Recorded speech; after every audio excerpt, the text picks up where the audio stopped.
Hi there guys, and welcome to another episode of the Cover Zero Show with me, your host Simon Conboy. Today's episode, rather the antithesis of last week, where if you watched that last Monday, I was discussing a couple of areas of concern for each of the 32 NFL franchises heading into 2017. Today is quite the opposite. I'm giving you a couple of reasons for you to be optimistic as a fan of each given franchise. Of course, easier with some than with others, and with some of those where it's pretty obvious what reasons there are to be positive, I'm giving other fans a reason to be positive. Some of the areas that they may think can be exploited if they have to face these teams as massive underdogs. Jets, Patriots, for example. Got to give those fans something to hope for. So, doing this in rather the opposite order to normal. Going to start with the Western divisions and then head south, east and north. So we'll begin in San Francisco with the 49ers. The thing to be positive with this team is some of the young talent they've got on the defensive side of the ball. That applies, I think, at all three levels. Eric Reid's turned into a pretty solid safety. It'd be nice if some of the guys around him can step up. We might be able to see him excel. You've, of course, got Navarro Bowman should be there. He'll be able to tutor Reuben Foster. Who better to learn from for a first-round rookie with that amount of talent? You got the three top 10 draft picks on the defensive line in Solomon Thomas, DeForest Buckner, and Arik Armstead.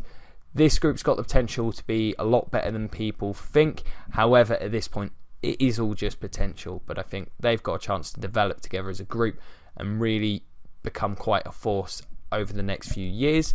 And the second positive is that this team's likely not going to be great this year. There's probably going to be a pretty high draft pick coming in 2018.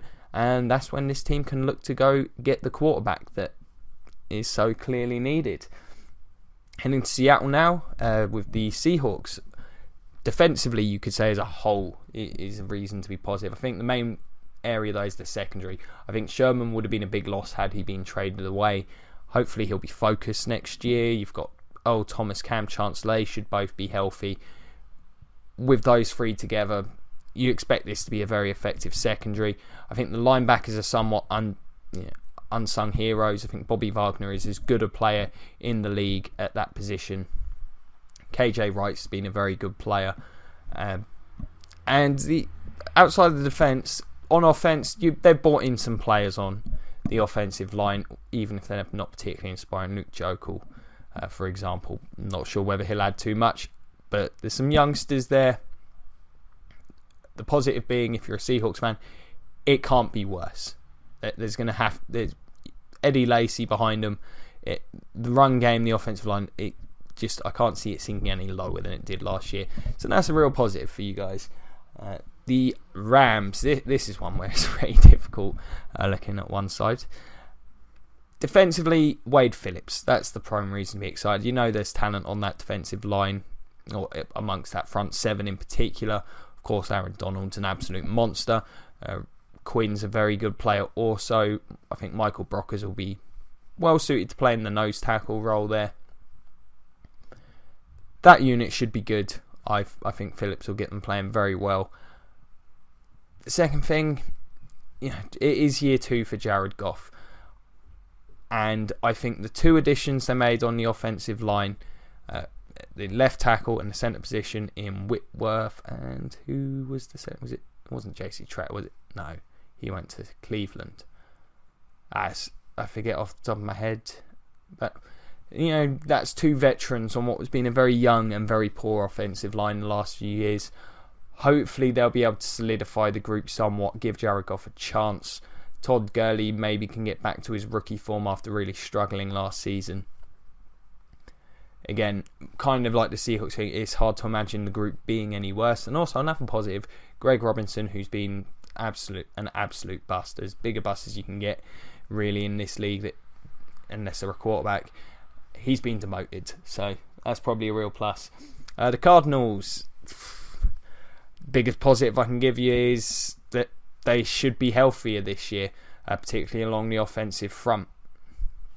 Last year, this was a team that got savaged by injuries along that group. Palmer really struggled to adjust to that fact. The fact David Johnson had the season he did behind them is very impressive. He was, of course, phenomenal. Anyone who watched that team, he just jumped off the screen every game. So I think that's a real plus. This offense, if that group can stay healthy, I don't think it's a supremely talented group, but they're perfectly fine, then this offense will simply be a lot more productive. John Brown as well, he was dealing with some injuries last year. People expecting a breakout season from him, didn't really occur. And on the defensive side, the positives are that you've got some unknowns. You've lost a lot of players there. Kevin Minter, Tony Jefferson, Calais Campbell. There are high draft picks to replace these players. So Sam Reddick, Buda Baker, and Nkemdiche. Well, who knows what's going to happen there. If these players can step in and contribute instantly, this team is not too far away from where they were a couple of years ago. But you are relying on these players contributing to the level of some of those departed players, and especially in Calais Campbell's case, big shoes to fill. Tony Jefferson was fantastic last year, but we'll see what happens there. But there's hope there. If these players can adjust, this team could be a lot better than they were last season. The Raiders, the primary reason to be excited is you're finally back and legitimate. Looks like a team that could contend for the playoffs once again, and the primary reason for that is the passing game. Crabtree turned out to be an astute signing. He's been a wonderful second option alongside Amari Cooper for Derek Carr. The pass protection's good. Amari Cooper's a great young wide receiver. I can't see that group, especially now Marshawn Lynch is back there, he should take some attention away, assuming he's even 80% of the Marshawn Lynch we can remember. This passing game is going to carry this offense some ways to go, which it's going to need to, because the defense in that division are pretty tough. And also the secondary, which has been pretty bad for a while, it's got a lot of talent on it now. Whether that pays off this year or not will be, I think, a big determining factor in how successful this team can be, particularly come playoff time. Kyle Joseph had a fine rookie season. You got Obi Melifonwu. I expect he'll get a starting role alongside him. And Gareon Conley, the controversial draft pick, but if these guys can hit the ground running, this defence could be significantly better than it was last year. I've still got some issues amongst the front seven in terms of talent level as a whole, but their impact could really help, especially because this is a team with the offensive firepower to be involved in some shootouts. If their secondary can hold up, I think they're a legitimate threat to everyone in the AFC. The Broncos, well, that secondary's still there. You've three great corners, and it's not often a team can say that. Most teams are lucky if they've got one. So I think expect more of the same from them. Aqib Talib's a true number one. Chris Harris is great. Got Bradley Roby there in the slot. This is a versatile, talented unit. Also, the weapons on the offensive side of the ball. At the end of the day, Demaryius Thomas and Sanders, that's still one of the best 1-2 tandems you've got in the league. Thomas, your prototypical big number one type target. Sanders is a great route runner, very good after the catch.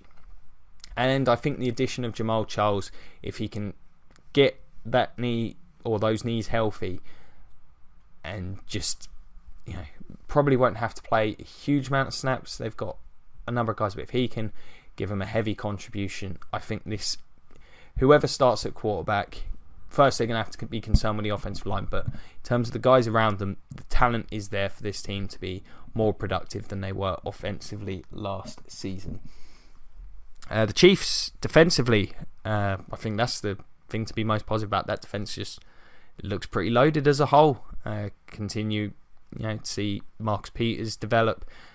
Thought he really did improve last season compared to his rookie year, where he was a little hit and miss. Still a great rookie season, but I think he'll continue to get better.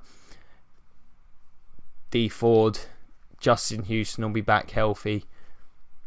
Tamba Holly's getting up there, but Benny Logan I think will be an upgrade on Dontari Poe. This unit's going to be great. However, the run game, for teams that are looking to defend them, I think the offense as a whole looks very much like an Andy Reid offense. It'll probably be greater than the sum of its parts. So if you're a Chiefs fan, you can be positive about that. Andy Reid tends to field, even if he's not necessarily got a terrifying looking offense personnel wise. It'll be an efficient group. They'll get the job done. But for those who aren't the Chiefs people who are watching, you can probably feel good that there's, outside of maybe Travis Kelce and Tyreek Hill burning you, doesn't look a huge amount to be afraid of on paper. The Chargers, the pass rush, I think Melvin Ingram and Joey Bosa are a fantastic pair. If Bosa can improve upon what he did, even if he just carries on with what he was doing last season, this team will, it'll get the jump on a lot of teams. I think the run game's got the potential to be a lot better this year. Of course, Melvin Gordon had a terrible rookie season, really bounced back last year, would have easily cracked 1,000 yards were it not for injury. He's an asset in the passing game. I think bringing in a couple of guards to help out in the draft, and also Mike Williams was great. They should take some pressure off. I think this run game's got the potential to be significantly better than it was last year, making this team far more balanced and allowing Rivers to not have to drop back 40 times a game to give them a shot at winning. Next up, we're heading down south and we'll head to New Orleans. We'll get the obvious one out of the way, the passing game. As long as you got Drew Brees there, you got Sean Payton there, they'll be productive. Offensive line still solid. Receivers still good. I think the big X factor and the thing that Saints fans can be positive about, I think this pass rush could be a lot better next season. Sheldon Rankins will be going into year 2. He should be healthy. If he can stay healthy, him and Cam Jordan should be able to wreak some havoc. They should be getting Hawalohi Kikaha back. Who knows what he may be able to offer them. But either way, that's some more talent than what they had heading into last season, when it was just, we've got Cameron Jordan and not much else in that department. Again, this team is going to score points. It's kind of like what I was suggesting with the Raiders. If they can just get some aspect of that defense playing well in terms of the secondary or the pass rush, it will help them significantly. That's something I think that Saints fans can look forward to being better than it has in recent years, especially first half of last season. My goodness, they were a bad group. The Panthers, of course, the positive here is you look at that linebacking group. Kuechly should be back. Hopefully he doesn't get any more concussions. Thomas Davis still playing at a very high level. Shaq Thompson's looking like a solid young player. That group, expect them to be very good once again. And it'll just be a question of whether the Panthers defence around them can play up to the level we saw a couple of years ago. However, the other thing to be positive about, I think, if you're a Panthers fan, is how much more dynamic this offense could be, which again feels like a bit of a cop-out, but it really is the case. Last year, it looked incredibly ponderous at times. The run game struggled, the offensive line was poor, receivers struggling to get separation. It felt very predictable. It felt like teams had caught up to what they were doing from the season previous, and there just didn't seem to be a lot of ideas as to how to get that offense fixed. Well, they've got some new additions. I think Christian McCaffrey is going to be a dynamic player for them. He'll allow them to do some things that just simply are not possible with Jonathan Stewart lining up in the backfield.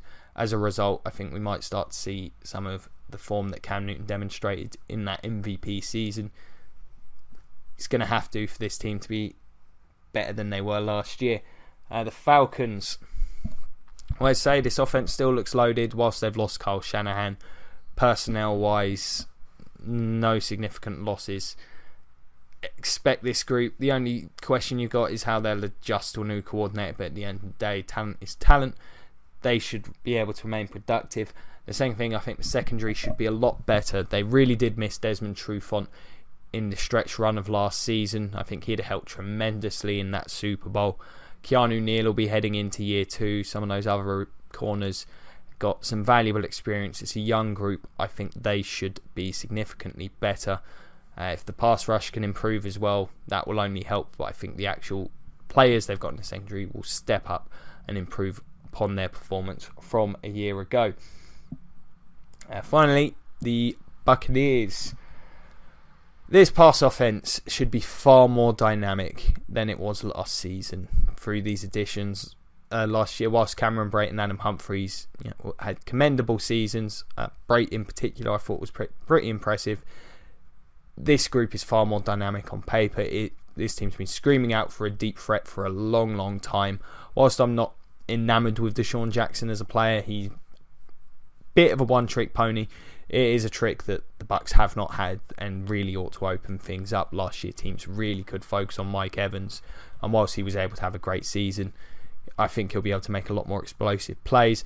There's options now. OJ Howard, of course.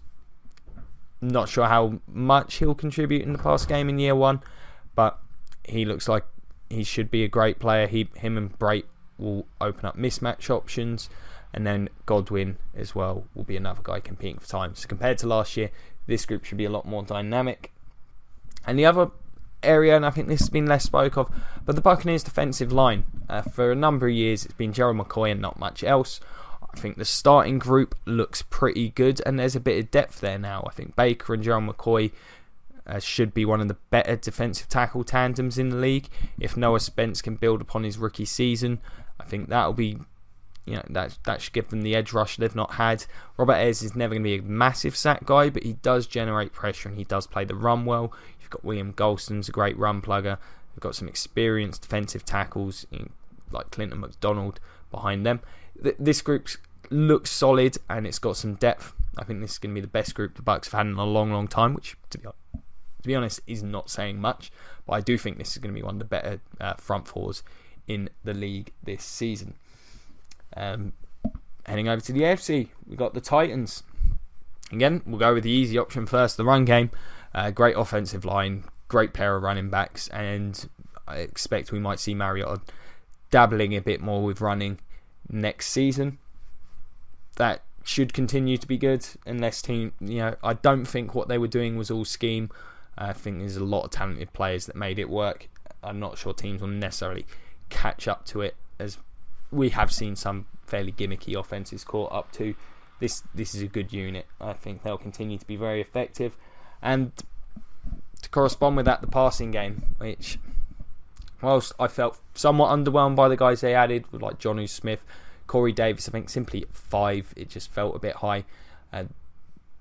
They should give him a bit more dynamism. Tajay Sharp had an okay rookie season, but they needed more options. Delaney Walker can't keep going. Need some players that can scare him. It looks like it's going to be a West Coast type offense, but there's options now, and Corey Davis is certainly more talented than what they did have. I think there's a bit of depth there now. They can potentially afford to miss players for a couple of games. I think this team certainly got the potential to be very, very balanced and dangerous offensively. Heading to Houston now with the Texans. Get the obvious out of the way, that front seven just looks loaded. The merciless Clowney and Watt combination should be absolutely fantastic for them. I expect them to just dominate some teams this season, particularly those with some weak fronts. I think they're going to put some beatings on guys. They'll play the run and the pass very well. So that's going to be a tough defence for anyone to face based on those three alone. And also, whilst they're breaking in a rookie, I don't think it's been mentioned enough just how good the weapons there are. I really like the Donta Foreman draft pick. I think he is a great contrast to Lamar Miller. I think they'll be decent. The offensive line isn't a great group, but they're not bad. Dwayne Brown's still a fine left tackle. DeAndre Hopkins is a stud. I mean, we saw what he did a couple of years ago with a random cavalcade of quarterbacks. Turns out that was better than Brock Osweiler, but still, he's a great player. Kyle Fuller had flashes last year, just needs to step it up a bit. A rookie QB, he's going into a very good situation there. Probably won't have to score a huge amount of points, and he's certainly got the guys around him that can put up those points. The Jags, the secondary, I think the secondary looks very, very good on paper. You could probably say this about much of the defence. However, I think the secondary seems like a safer bet. Bouye's a young player, whilst I have been very questioning. I've questioned the amount of money they spent on him. I don't necessarily think he's going to be a big bust. Jalen Ramsey was fantastic last year. Expect to see him continue to improve. They brought in Barry Church at safety. He's fine. I think that unit is going to be solid. However, the defensive line still concerns me. Malik Jackson's a good player. Calais Campbell's great, and he has been for a while, but I do fear where the outside rush is going to come from. Dante Fowler needs to step up, and I think he could. Him and Yannick Ngakwe, however it's pronounced, I think those two have the potential to be a good pair, and that's why I think if you're a Jags fan, you have to look at this group positively. They're going to be the X factor in whether this defence lives up to its potential or not.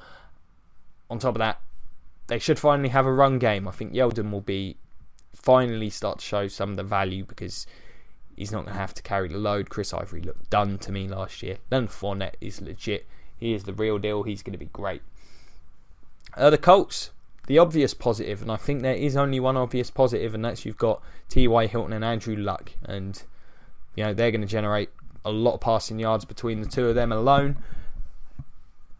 I mean, the two of them are good enough to win 8 games last year. That's how I look at it.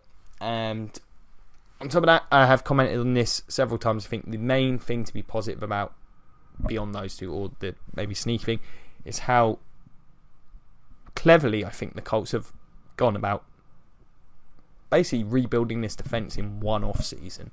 I think Malik Hooker was a wonderful pickup. Getting Jonathan Hankins to be the nose tackle. Anyone who tried to see saw this team attempting to stop the run last year knows how badly they needed one of those. And guys like John Simon, a bunch of unheralded players, but the team's got younger, more athletic defensively. I think if that comes together, this team could be very good, and it is a wide open division. So Colts fans just have to be watching what those moves and hoping that they will work out. The Skins.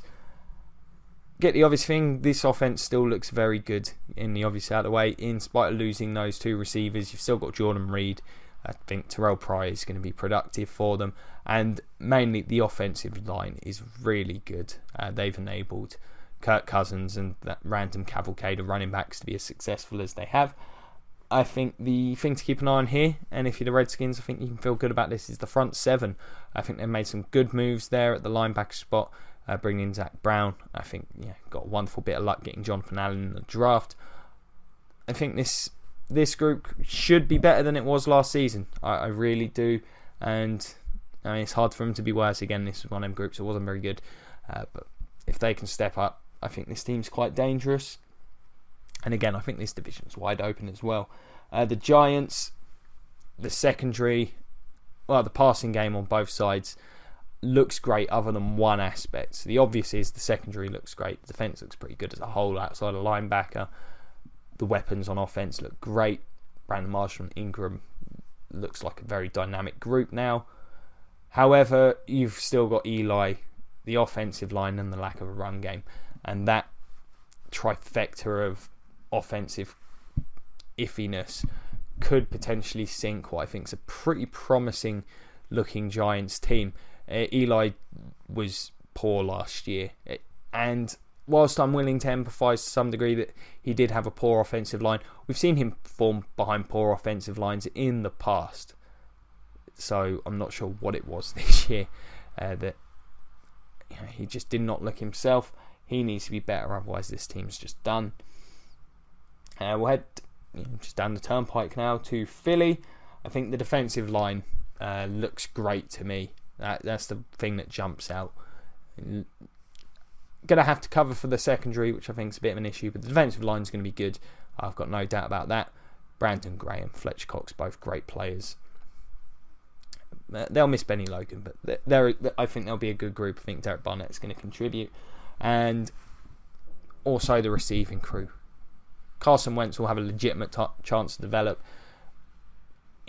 as a passer because he's got some NFL caliber receivers to throw to beyond Jordan Matthews, who frankly might struggle to get on the field that much.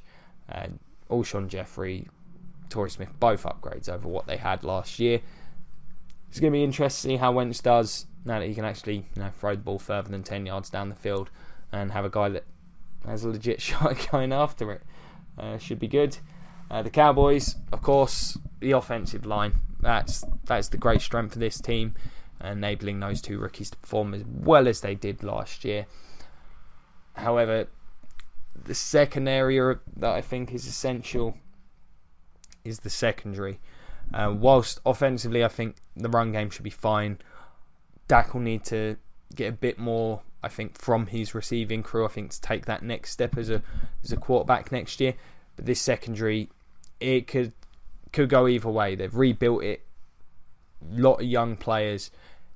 It could be a disaster, it could work out, who knows. And if you look at the Steelers last year, it started off slow, it got better in time, or it could just sink this team and any chances they've got. As good as, that run game is, it's hard to win shootouts when you're a running team and you can't cover. It seems like a bad idea. So we'll head to the AFC now, and the Patriots, and the obvious.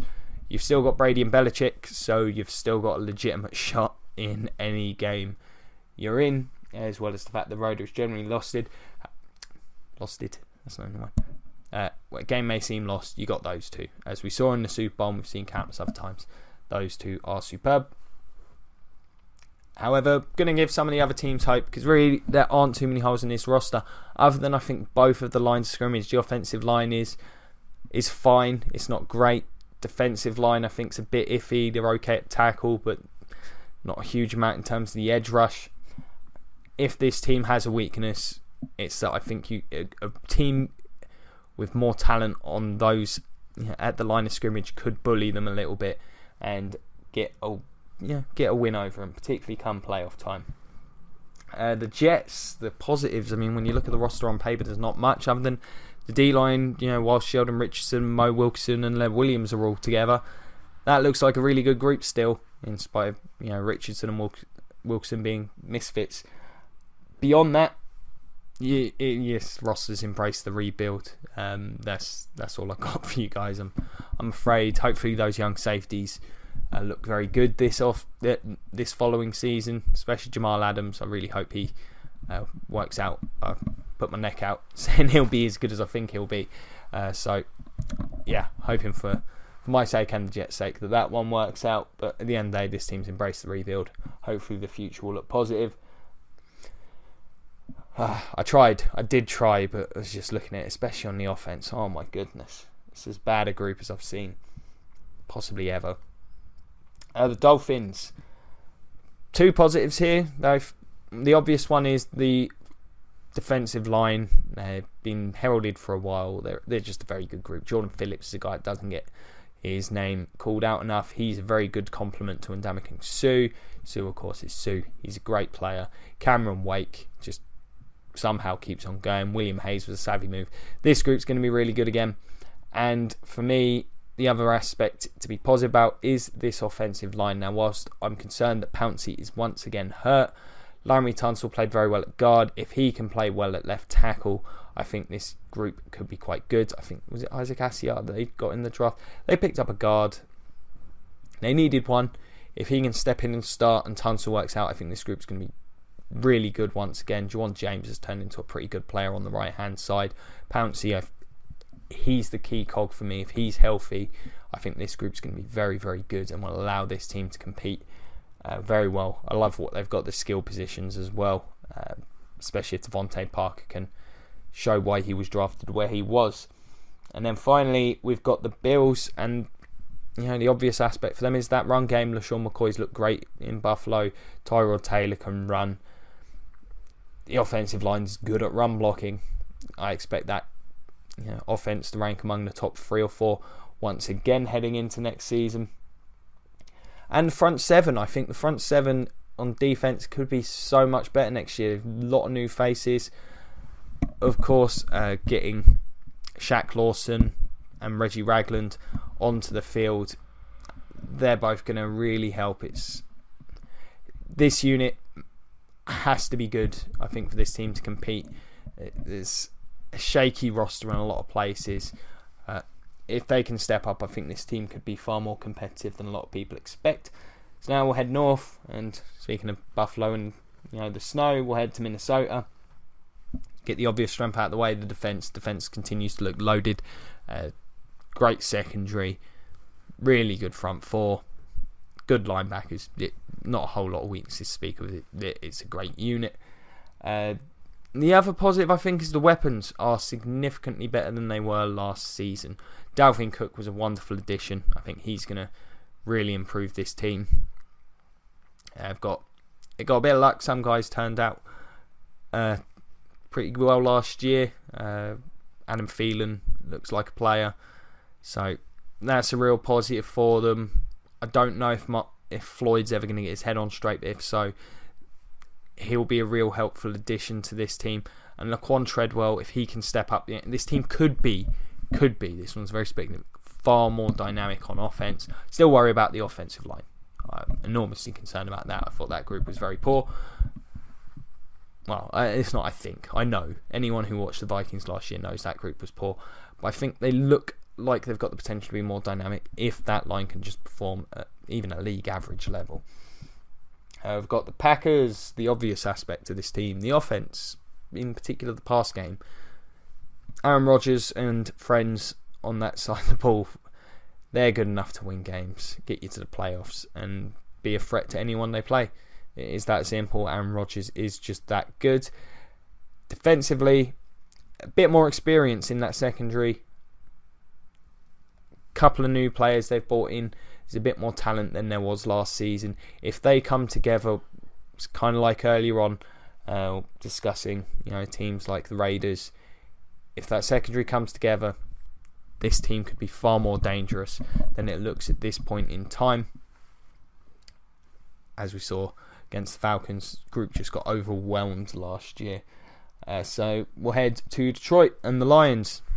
The offensive line, that group looks really good. Really, really good. I think Stafford's going to have a lot of time on his hands in the pocket this season. And yeah, it's not something you've been able to say about him for large chunks of his time in Detroit. So I think that's a real plus. And also the secondary. I think Tees Table was a really solid pick. It reminds me very much when Joe Hayden was drafted. Not saying he's as talented as Joe Hayden, not even close. But I think he's a player that's going to step in. I think he'll play the nickel pretty well if he's ready. But we'll see. It's a tough spot to play. But I think he can play zone nickel coverage pretty effectively as a rookie. So I think the secondary could be sneaky good and catch a lot of people by surprise. I think they might have to. Their front seven really does concern me.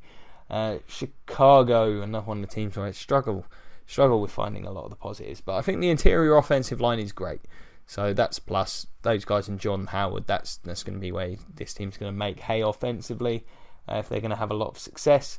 And the young front seven, I think guys like Eddie Goldman, Leonard Floyd are pretty talented players. It's just about continuing their development. Really hate what they did in this draft. They could have really added to that group, which I think was the way to go. But alas, also other young players like Kevin White has to step up. This is a year for evaluating some of those guys. I really think this front office is doomed. So heading over to the AFC and Pittsburgh. So we'll get the obvious out of the way. The Killer Bees, which all I can do is picture Nicolas Cage when they call them that. But still, yeah, they're barring health issues or Le'Veon Bell finding a way to get himself suspended, they're going to be great once again. Three supremely talented players. And the other area, I think the linebackers have quietly become really pretty good. I think Bud Dupree improved a lot last season. He's still got some way to go, but I think he's trending up. Shazier, he's really improved. Again, if he can stay healthy and continue that trend, I think he's going to be great again next season. And TJ Watt, we'll see if he can step in. But in general, I think the youth on this set, across this defence as a whole, but I'm choosing to focus on the backers here, it could be a greatly improved unit just through experience. The Ravens, the secondary looks awesome. It looks deep and effective. There's experience there as well as some youth. That safety pairing looks like it's going to be a really good one. Jefferson and Weddle. You got brought in a talented corner in Marlon Humphrey. You got Jimmy Smith there already. Yeah, I think this secondary is going to be really, really good. Beyond that, I got to be honest, I really struggled. I've been saying to most people that will listen, the Ravens are probably one of my, I guess, surprise team for a lot of people. I think they're really going to struggle next year. When I look at them on paper, the offensive line is going to have to be good. I don't think Flacco's got the players around him for them to be productive. I think the talent is there. If Ronnie Stanley can step up, Marshall Yonder will continue being great. I think losing Jeremy Zutar might hurt more than some people think. It's just, oof. If the O-line's good, this team can be more productive. It's going to have to hold up, because I'm not sure people are going to be particularly afraid of the weapons they're throwing at them there in Baltimore. Cincinnati. Well, the obvious positive is you got Dalton, Green and Eifert, and all three of them seem to work well together, have a good understanding, get some valuable offense. The problem you got is Eifert gets injured a lot, and when AJ Green went missing last year, this team's offense was really poor. If anyone wants to see what AJ Green gives that team, watch them with him last year and then watch them without him. Yeah, night and day. However, the positive is reinforcements did arrive in Joe Mixon. Jeremy Hill, after one good season, has just been very average at best. Gio Bernard's fine, but he's not going to carry the load for you. I really like Bernard, but he is what he is, I think, at this point in his career. I think Mixon really will change things, and John Ross is hopefully going to open things up for AJ Green. See if he can use that speed. And, you've still got Tyler Eifert. So this, offensively, they look like they've got a lot better. Still got a lot of concerns with this roster, but that side of things certainly improved. And then finally, the Browns. We had the obvious one, the O-line. The O-line looks great. I can't see it not being anything beyond worse than top 10. I think they're going to be a fantastic unit. Whether that translates to wins, I'm not so sure.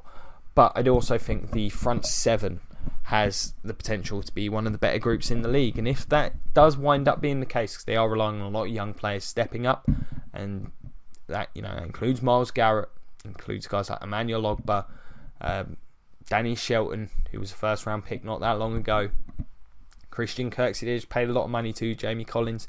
These guys all have potential to be very good players. If they can all get that group together, get playing well, this team could be a lot better than people think defensively. Whether it's going to translate to that many wins, I'm not so sure, but it could bode very well for the future. So there you have it. Slightly more positive episode. Don't do those all too often. So hope you've enjoyed it. Let me know, what do you guys think? Any opinions, mine you hugely disagree with? Any that you agree with, let me know. What are you looking forward to from your team next year? What aspects of your team have you feeling positive about next season? Even if your team's going to be bad, what bits are you looking forward to watching? Because let's face it, I'm a Bucks fan. I've had to dig at times for bits to look forward to. So give us a shout, whether it's the comment section below, Cover Zero on Facebook, which we'll try and get a bit more active with, myself and my editor. Find me on Twitter at Simon Conboy. Always fun to talk ball. What else have we got going on this week? Another episode of Cover Who. Tomorrow, top 100 players list, going through that kerfuffle again, because the players will, I'm sure, find more ways to annoy me. Also got a QB quandary this week. Haven't decided exactly what team I'm going to cover, but it'll be a team that needs a quarterback, which is kind of a given. And then Friday, I'll be going through the top 10 running backs currently in the NFL. So check all that stuff out. Been a pleasure as always. Hope you enjoyed it. Like, share, subscribe. Check out the Patreon if you did. And plenty more videos over on the channel. Been a pleasure as always. Have a great evening and go Bucks.